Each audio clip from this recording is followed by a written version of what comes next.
Остри тонови и реакции на седницата за опозицијски прашања каде опозицијските пратеници обвинија за неажурност на премиерот и министрите прашувајќи ги зошто бегаат од прашањата на народните избраници.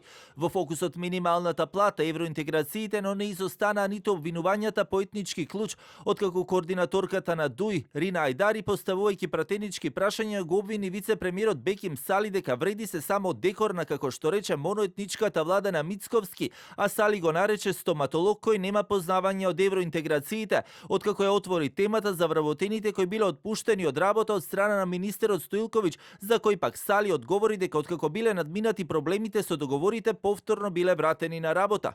Како што кажа господинот Мицковски, јас сум мандатар и јас ќе одлучам кој ќе биде министер и на кого ќе дадам оставка. Оваа изјава докажува дека вие во оваа влада сте само декорација и немате политичка моќ. Еден од тие кој што требаше да носи одговорност пред вас, ве нарече Забар, кој што не ги познава добро евроинтеграциите.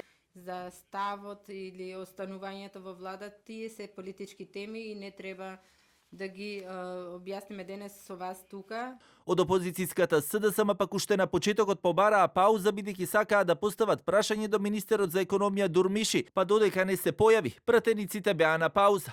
Не може да поставуваме прашање во ветар. Барам час време пауза, да си го обезбедите министерот да дојде овде и после тоа да продолжиме со работа.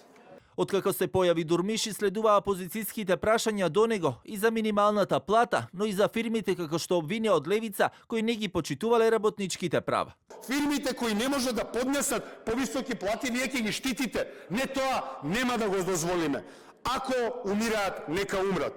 Крал би ви позавидел на привилегиите кои ги уживате. Не сме против зголемување на платите или минималната плата. Ние покажавме со зголемување на платите во јавниот сектор со договор со синдикалците. Пратениците од албанскиот опозицијски блок пак бараа одговори од министерот за правда Филков зошто правосудниот испит не се полага и на албански, кој пак неговите сопартијци го правда со оправдано отсуство. Министерот, поради одложување, веќе имаше најавено работни обврски со амбасада на странска држава за разговори за реформските закони и затоа во овој момент не е присутен. Пратеничките групи на опозицијските партии во законодавниот дом и претходно имаа забелешки за тоа што дел од владините министри не се одзвали претходно на нивните барања да присуствуваат на седниците за пратенички прашања.